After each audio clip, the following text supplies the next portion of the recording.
it's LSF here today. Welcome back to the channel.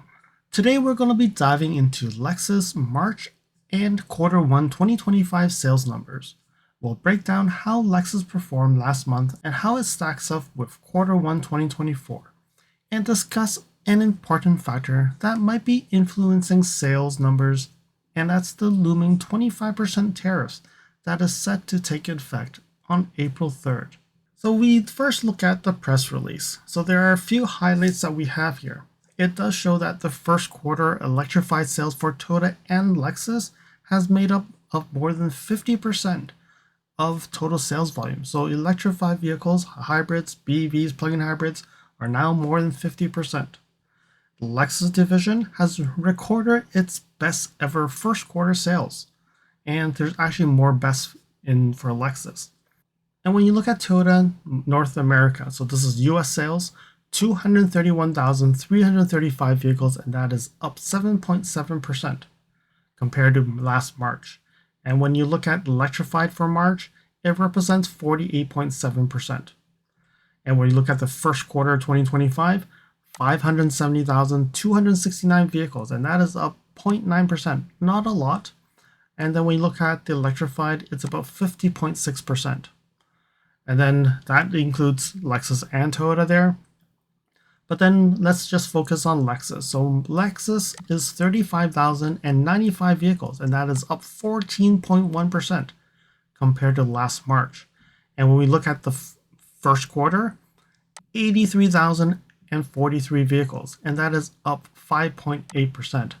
Definitely a very good month, and probably the first quarter for Lexus at this point.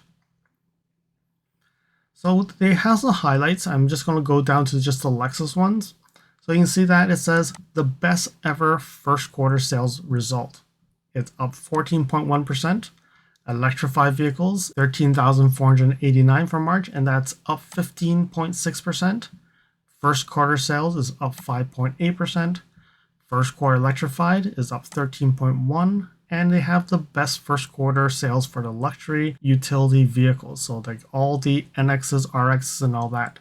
And down here, they actually provided like the first quarter sales numbers, but we can look at that when we go to the spreadsheet. So let's first now go to the spreadsheet and understand how is Lexus doing in the first quarter and March. All right, so now we go to the famous Lexus sales spreadsheet. So you can see here the UX, 988, it's down 16%. For March, and we're looking at it's down 6.5% for year to date, and it accounts for 3% of the total sales. IS 2,139, that's down 4% roughly, and year to date it's down 4.5%, accounting for 5.8%.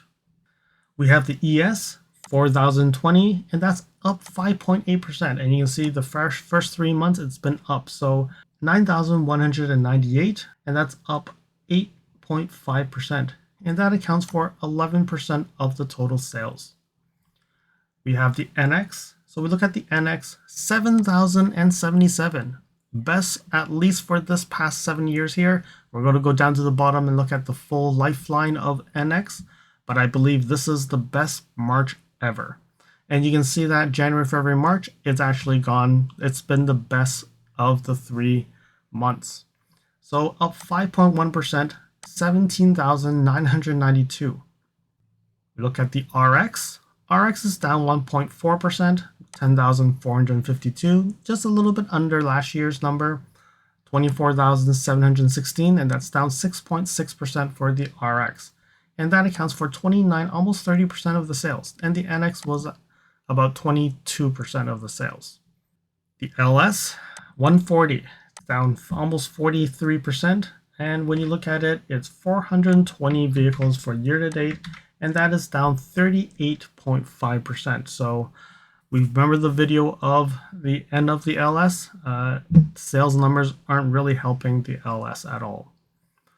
We have the LC, 149, and you look at it, it's 519 for the year to date. It's up 5.27%. So the LC seems to be still strong in some shape or form.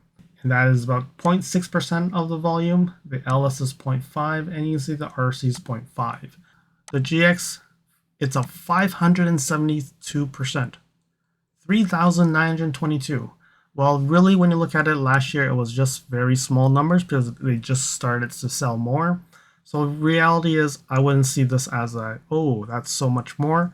Definitely more than, if you can see here, they can produce 4,700 a month. So 3,922 is great, but definitely not the best.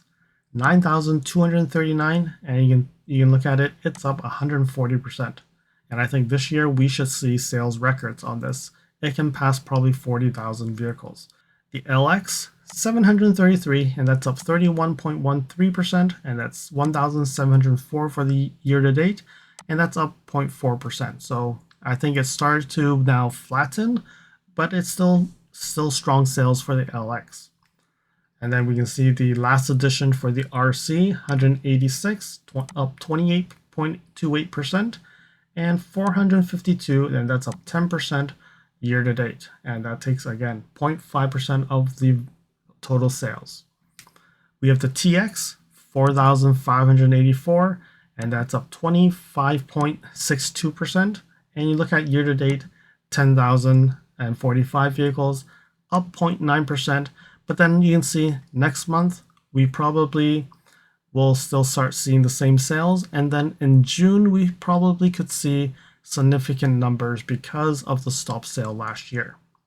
We have the BVRZ 705, seems to be keeping up. It's still down 17% compared to last year, but it's down 9.3% for year to date. I think when the RZ550E comes, and with the newer RZ, probably the sales numbers will see a little bit of a boost. All right, so now we look at the sales of March. So 35,095, if you look at since 2005, it's been the best March ever. And when you look at it year to date for last year, 78,000, it's up 5.8% from last year. So when you look at these numbers, if there are no issues with the sales, like if the tariffs do not get accounted for, we probably would see another record-breaking year for Lexus here, because there are about 5,000 vehicles ahead already. So now let's look at the electrification, okay? All right, so now we look at the NX. So 7,077, it is definitely the best March ever. I wouldn't say that it's the best ever, because we do have 8,764. So they can still sell more. It's just that we haven't seen it yet. But overall, when you look at it, I think it's very good results for the NX. So now, because it's a quarter sales, we now have plug-in hybrid and hybrid breakdowns. So they sold 1,143 450h pluses. And then for the hybrids, so 350h, they sold 2,625. And really, when you look at year to date, 2,600 vehicles, the NX plug-in hybrid, and the NX hybrid, 7,600 with 17,000. So we go to here, we can see 17,000. So right now the gas is about 42.7%, with the hybrid also 42.5%, with the plug-in hybrid now increased to 14.8%. This seems to be a lot better than the 7-8% we've seen last year. So definitely we're seeing more electrified options being sold, and on top of that, we are seeing that the gas, our numbers are starting to fall. And then when we look at the other models, the LS, that doesn't really change much. It's still like 95.7% gas and 4.3% hybrid. LC, same thing. People who buy these cars don't really need a hybrid. They really want the gas model. The ES, it's 61.7 gas and 38.3 hybrid. So we can definitely see that the ES has switched more back to the gas than the hybrid, which is quite interesting.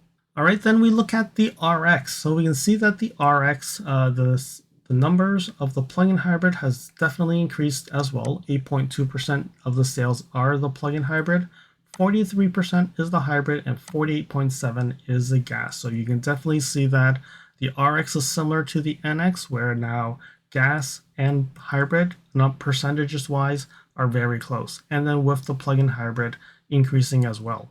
April is when the North Carolina battery plant is coming online, and we can probably see batteries sourced from these plants for the hybrids as well. So definitely we're going to see an increase of hybrid sales throughout the year.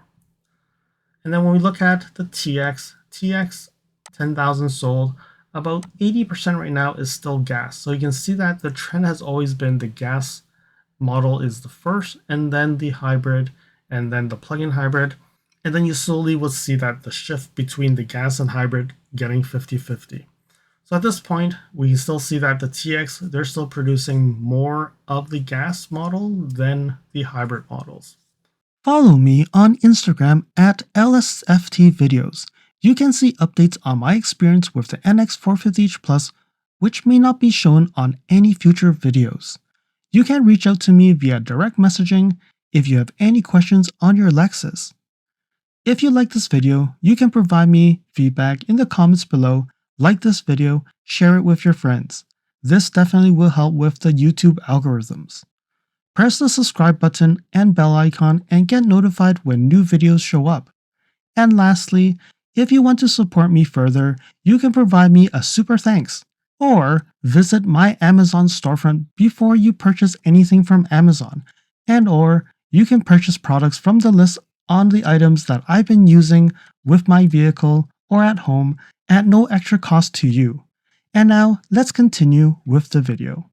Alright, so we quickly look at Toyota Canada's sales report for March and also the first quarter. You can see here it says Toyota Canada continues to have strong demand on electrified vehicles with 12,449 electrified vehicles, and that's up 16%. And for year over year for the first quarter, 28,000 vehicles. And we can see here electrified sales for March is 54.7 and 55.7 overall, so better than the United States. You can see here Lexus division is 63.1% electrified for the first quarter. And then zero emission vehicles, you have EVs, plug-in hybrids, and fuel cells. That's 2,736. And when you look at it, that's in the first quarter. And then what we're seeing here is the first quarter has record quarters for the RX 450H Plus as well as the NX 450H Plus. So we see here the Lexus division has saw Q1 sales of 7,695 vehicles, and that's up 17.6% year over year. March, 3,218, and that's up 23.6%. So it seems like Lexus is doing extremely well in Canada. These numbers are double-digit percentages. We also see here UX Hybrid, best first quarter, and best March. We all thought that the UX is going downhill, but then there's no LBX to hit it here, right? So the UX seems to be doing well as well.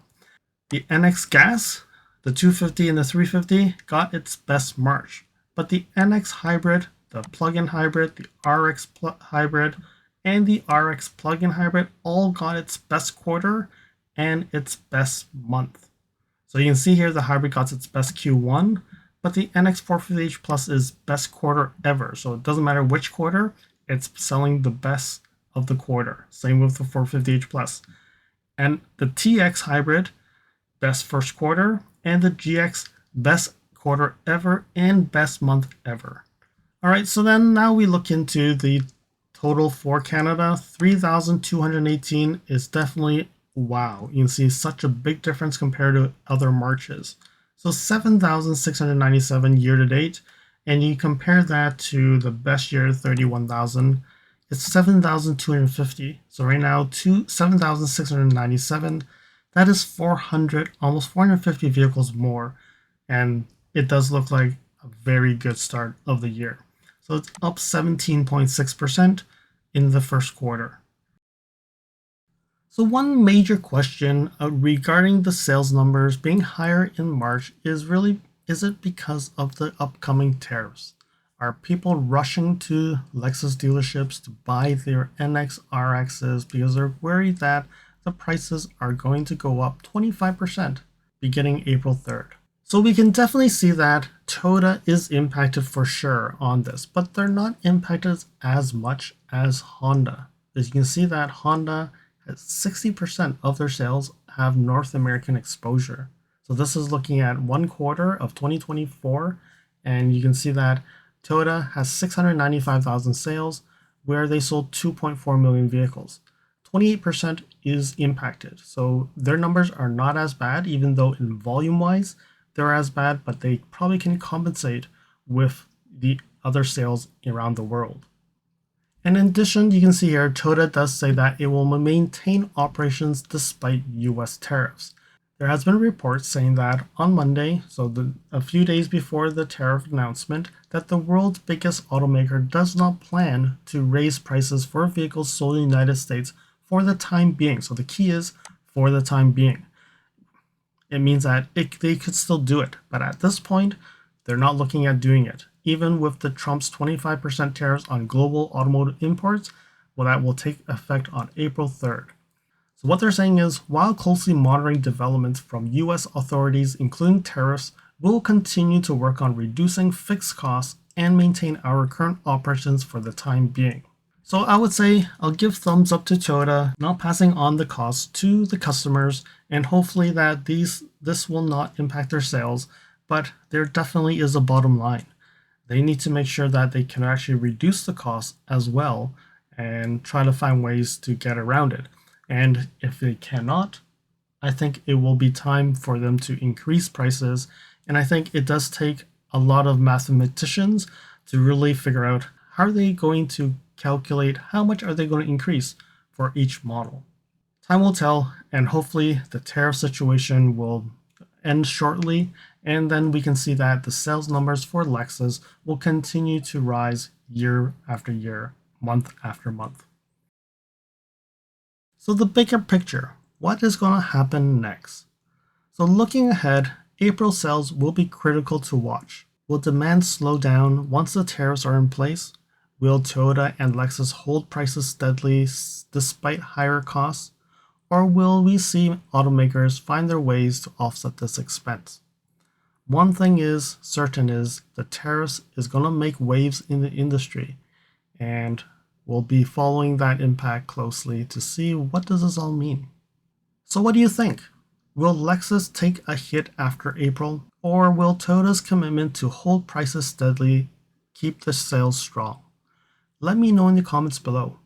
I hope that you found that this video was informative, and until next video, drive safely. Thank you for watching.